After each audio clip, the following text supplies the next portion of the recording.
Bonjour chers internautes et bienvenue sur ce plateau de visionnaires sur Vortex TV 360.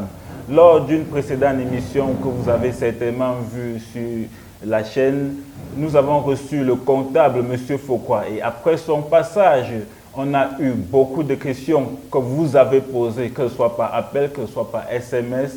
Vous avez vu l'émission, je ne veux pas rappeler de quoi parlait l'émission, mais il y a eu beaucoup de retours, parmi lesquels des questions sur la DSF. Et nous avons cherché à avoir quelques minutes du temps de M. Fokwa, qui est le professionnel comptable, pour qu'il puisse nous élucider de plus en plus sur la question.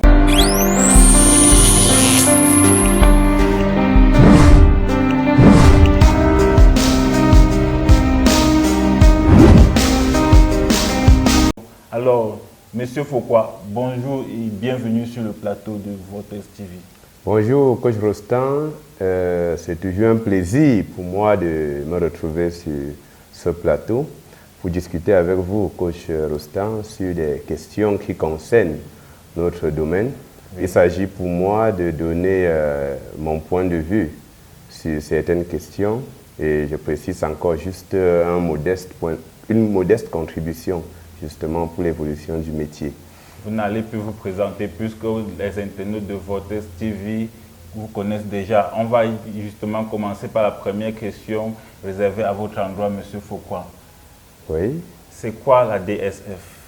Alors, M. Rostand, vous allez me permettre durant cet entretien d'utiliser difficilement le mot DSF parce qu'effectivement, le mot DSF, c'est le mot adapté à l'alias fiscal au Cameroun. Ça veut dire que dans notre environnement, l'ensemble des tableaux prévus pour la cause s'appelle DSF, mais dans le jargon professionnel et le langage, n'est-ce pas, communément partagé à l'international, on parle de l'alias fiscal.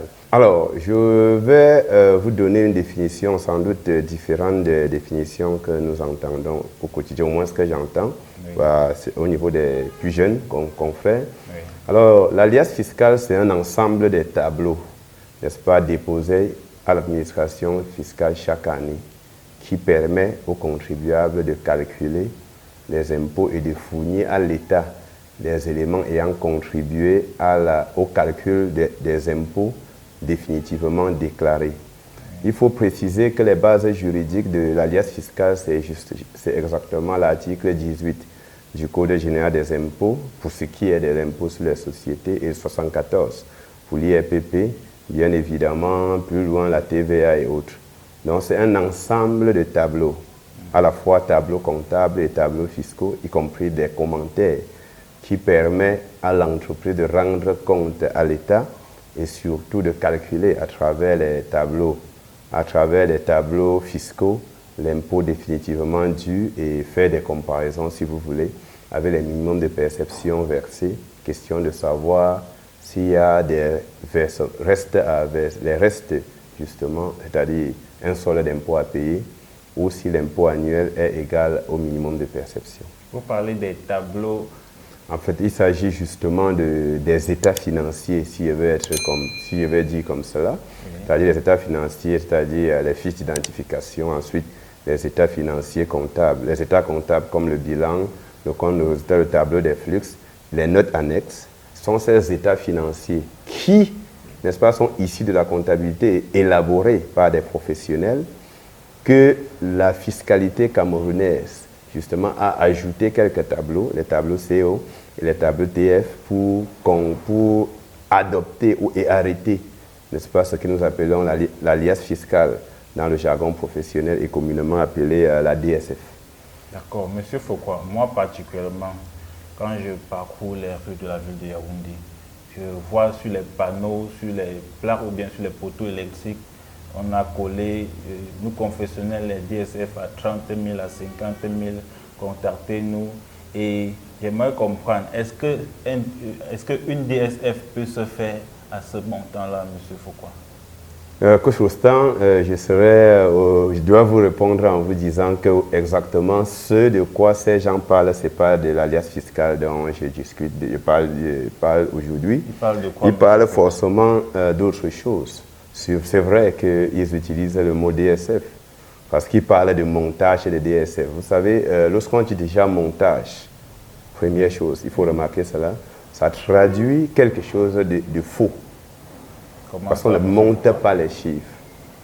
Vous voyez, donc, ça veut dire qu'il s'asseye quelque part, il combine quelques chiffres et remettent à l'entrepreneur en lui disant que voilà ta liasse fiscale. Ils ne tiennent pas compte des chiffres de l'entreprise ou bien? Le mot montage, déjà, c'est un problème dans le jargon professionnel. Oui. Nous élaborons l'alias fiscale. Nous ne montons pas l'alias fiscale. Quand vous dites déjà montage, je fais des montages financiers, je fais des montages, ça veut dire que ce n'est pas l'élément original qui est présenté, mais c'est un autre élément monté. Monsieur Foucault, l'élaboration de la DSF se fait à quel alors, je voudrais vous dire, si nous sommes d'accord que l'alias fiscale, ce sont les états financiers et d'autres tableaux que l'État a augmentés, oui. Ça suppose que cette alias fiscale doit tirer ses sources de la balance d'une comptabilité déjà tenue. Oui. Voyez-vous? Oui. Alors, si un professionnel est capable de saisir l'ensemble des opérations comptables, de faire les travaux de fin d'exercice, c'est-à-dire les inventaires, le rapprochement bancaire, le lettrage des opérations pour tirer une balance et ensuite élaborer une DSF ou encore ce que vous appelez DSF ou l'alias fiscale à 30 000, c'est extraordinaire vu le volume du travail. C'est pour ça que nous considérons que ce que ces personnes qui mettent des affiches ou qui publient sur Facebook, qui font des DSF, pour utiliser leur mot, à 30, 50 000, 15 000, ne font pas, n'est-ce pas, ce que nous appelons chez nous, n'est-ce pas, l'alias fiscale. Ils essaient de combiner quelques chiffres, n'est-ce pas, pour mettre à la disposition d'un chef d'entreprise qu'il faut remarquer déjà qu'il ne comprend pas de quoi il s'agit. Et le chef d'entreprise, de façon innocente, n'est-ce pas, valide cela, leur paye 30 000. Mais vu que le chef d'entreprise n'est pas un professionnel en comptabilité, M. Foucault. Vous allez me permettre de citer l'un des meilleurs présidents américains à mon sens. C'est Donald Trump qui disait qu'effectivement, ceux qui trouvent que la facture d'un professionnel est chère n'ont pas encore goûté la réelle facture d'un amateur. Quand vous parlez du prix d'un professionnel, j'aimerais donc que vous donniez le prix de la vraie DSF. Alors, je ne vais pas ici parler du prix de l'alias fiscale. Combien est-ce qu'il faut payer? Oui. Mais je pense qu'il faut davantage confier sa alias fiscale aux professionnels. Oui. Et maintenant, le prix dépend de la charge du travail, du nombre d'heures de travail que le professionnel mettra pour élaborer, contrôler, téléverser et faire le contrôle après téléversement de votre liasse fiscale. Dans tous les cas, Coach Rostand, il peut vous rassurer que ce travail ne peut pas être fait à 30 000. À 60 000, 50 000, ce n'est pas possible. Au regard du volume du travail, du contrôle, après même l'élaboration qu'il faille faire. Monsieur Foucault, est-ce qu'un comptable qui n'a pas suivi l'entreprise pendant l'année peut faire une DSF en fin d'année? Un comptable qui n'a pas suivi l'entreprise durant l'année peut faire la DSF à la fin de l'année. Si et seulement si, le montant des honoraires d'élaboration est suffisamment élevé, oui, parce qu'il doit faire la révision complète de la comptabilité durant l'année pour s'assurer que les imputations étaient bien faites, traiter la documentation fiscale, question de savoir, vérifier si toutes les pièces exigibles lors d'un contrôle, n'est-ce pas, sont disponibles, mais également, il doit s'assurer que les opérations engagées comme les dépenses, toutes les dépenses ont été faites suivant les règles du droit fiscal. Il ne suffira pas, non pas seulement d'avoir une facture, mais il faut aussi s'interroger sur le mode de règlement. Parce que, pour rappel, les dépenses, n'est-ce pas, réglées en espèces ne sont pas déductibles. Et la TVA sur ces dépenses n'est pas déductible, ainsi que les précomptes. Vous voyez donc, si je n'ai pas suivi une entreprise durant l'année, il est possible pour moi de monter la DSF de cette entreprise. Mais avant de C'est le la faire... situation dans laquelle ces gens se retrouvent. Mais pour le faire et faire quelque chose de bien, il doit falloir réviser la comptabilité annuelle. Donc, reste à savoir s'ils prennent donc tout ce temps que vous avez dit pour faire cette révision. Mais personne ne peut faire cela avec comme frais d'élaboration 60 000. Ok, dites-nous, M. Foucault, quel risque courent ces entrepreneurs qui se font une mauvaise DSF? Alors, exactement, lorsque vous avez déposé une liasse fiscale qui n'est pas cohérente ou bien qui n'a pas de lien direct avec votre activité, vous courez des risques énormes. D'abord, il faut préciser que l'alias fiscale, le dépôt de l'alias fiscale, c'est comme une déclaration. C'est pour ça qu'au Cameroun, on parle de déclaration statistique et fiscale. Donc, ce dépôt a la même valeur qu'une déclaration. Une fois déposé, donc, dans la procédure fiscale, consignée bien évidemment dans le livre des procédures fiscales, il est prévu un ensemble de contrôles. Ce que l'entreprise dépose, ce que le garçon qui récupère vos documents en route et vous monte avec leurs mots, entre guillemets, la DSF et dépose, vient de vous engager, n'est-ce pas, pour ce qui concerne ces chiffres. Or, une fois déposé, l'administration fiscale peut faire ce qu'on appelle le contrôle sur pièce. C'est-à-dire qu'ils peuvent contrôler l'ensemble des déclarations mensuelles, y compris la déclaration statistique et fiscale, en cas, et comme le prévoit l'article L23 du livre des procédures fiscales, si l'administration constate une omission, une erreur et tout autre élément ayant affecté la base de calcul, le paiement d'un impôt, le redressement est fait suivant la procédure contradictoire. Ça veut dire qu'il suffit qu'il y ait une seule erreur dans l'ensemble des tableaux déposés pour que le redressement, l'administration fiscale à travers le contrôle sur pièce lance une procédure, vous donne une notification de redressement. Ça, c'est d'un. Alors, lorsque vous êtes donc sur contrôle, vous n'aviez donc plus l'autre. Vous ne pouvez pas vous prévaloir de votre propre turpitude. Et si, justement, à cause de cette incohérence, l'administration constate qu'il y a un impôt qui a été mal payé ou bien minoré, l'administration va vous servir l'AMR, l'avis de mise en recouvrement, majorer l'impôt, majorer des intérêts et des pénalités, justement, de retard. Donc, pour un impôt à payer qui n'a pas été payé, l'entreprise court le risque de supporter des intérêts et des pénalités de retard. Pour une incohérence constatée par l'administration, les impositions y afférentes peuvent suivre et se matérialiser par un impôt en principal qui n'aurait pas existé et des intérêts de retard. Et ça causera ce qu'on connaît pour la plupart des faillites, puisque effectivement, avec certains montants, en AMR, certaines entreprises ne peuvent pas tenir. Ça, c'est évidemment, même s'il n'y a pas CSP, lors de la vérification générale de la comptabilité, il peut arriver que le vérificateur constate des incohérences dans la DSF et procède à des redressements qui vont aboutir à des impôts à payer avec des pénalités et des intérêts de retard.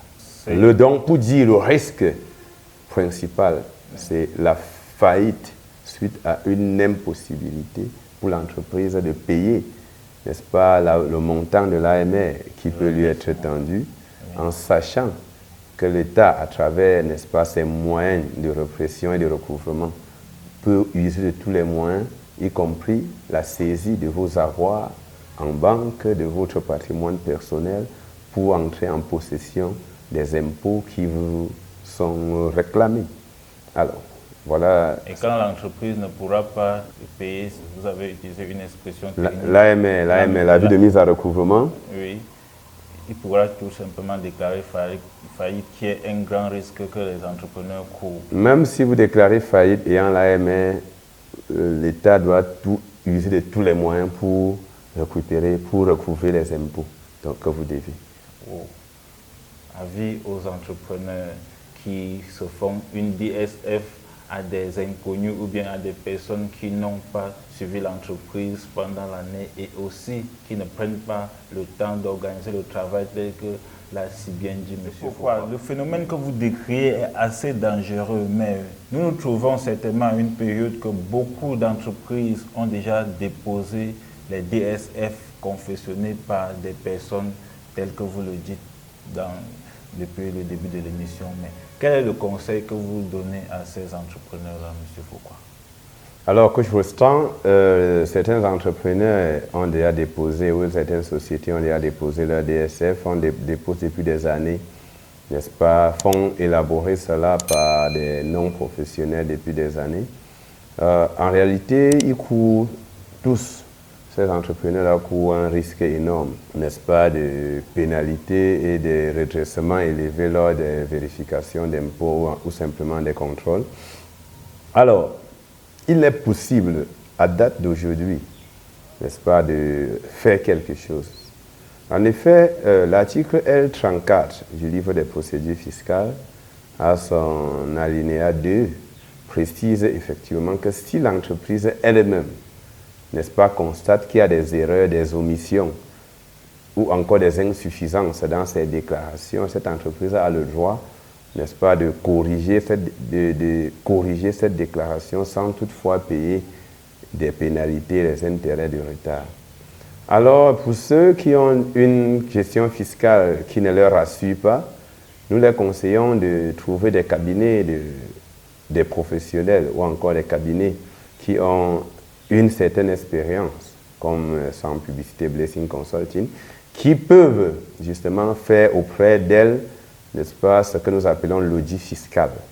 L'audit fiscal, si vous voulez, c'est une mission qui a pour but, n'est-ce pas, de vérifier la conformité des déclarations et de la gestion fiscale aux règles du droit fiscal et évidemment vérifier si l'entreprise mobilise au mieux les ressources du droit fiscal, c'est-à-dire les avantages que lui offre le droit fiscal camerounais. À l'issue, n'est-ce pas, des vérifications de la conformité, on pourra justement relever les écarts sur l'application de la loi et corriger cela sans qu'on ne passe par une majoration des pénalités et prévenir, si vous voulez, les risques fiscaux futurs ou éventuels en cas de risque de vérification de comptabilité. J'aimerais poser une autre question d'un internaute. Entre déposer une bonne DSF en retard et de déposer une mauvaise DSF dans les délais, laquelle de ces deux risques est la plus dangereuse? Il faut préciser qu'après le 15 mars, le délai, la date limite de dépôt de l'alias fiscal, c'est le 15 mars. Oui. Vous êtes hors délai après le 15 mars, vous pouvez avoir une mise en demeure. Et si vous avez la mise en demeure, vous devez déposer avant l'expiration de la mise en demeure. Au cas contraire, vous aurez une pénalité d'1 million à payer. Alors, pour ceux qui ont déposé une DSF qui n'est pas du tout bonne, ils peuvent, n'est-ce pas, mobiliser les professionnels pour corriger plus tard. Moi, je suis plus pour ceux qui déposent dans le délai, mais qui, après le dépôt, peuvent, au sens de l'article L34 que j'évoquais tout à l'heure, venir remplacer l'ancien DSF. Donc, il y a une possibilité de remplacer une DSF déjà déposée par une nouvelle. Et en précisant bien à l'État que vous aviez constaté des insuffisances et des omissions. L'article L34 du livre des procédures fiscales du Code général des impôts donne ce droit-là à l'entreprise. Vous ne courez plus à ce moment-là le risque de payer 1 million de francs, tel que vous le dites. Non, lorsqu'une DSF a été déposée dans le délai, peu importe le nombre de fois qu'on pourra déposer d'autres DSF, n'est-ce pas, il n'y aura pas de pénalité d'1 million. Et pour l'État, la DSF à prendre en compte lors de la vérification, c'est la dernière version qui a été déposée. Merci M. Foucault et merci pour ces éclaircissements. J'espère que les entrepreneurs qui nous écoutent ont bel et bien suivi l'intervention de M. Fokwa et que désormais, ils vont non seulement se faire confectionner le DSF par des professionnels, et non seulement ils vont chercher à ce que ce soit déposé à temps dans les délais tels que M. Fokwa l'a si bien dit. Alors merci M. Fokwa d'avoir consacré ce temps pour répondre aux internautes. Merci Coach Rostand, c'est toujours un privilège pour nous de partager, de contribuer à la vie de notre métier. Ça sera toujours un plaisir pour nous d'être invités sur ce beau plateau. Le groupe Blessing remercie Vortex TV 360 pour l'intérêt que vous portez sur notre entreprise chaque fois que vous avez des questions qui touchent notre domaine. C'est nous qui vous remercions, M. Rostand. Les internautes également vont certainement vous remercier. Merci d'avoir écouté cette émission. C'était visionnaire et nous recevons aujourd'hui M. Fokwa. Il a répondu à beaucoup de questions que vous avez posées. Rendez-vous dans une autre prochaine édition. Ciao, bye bye.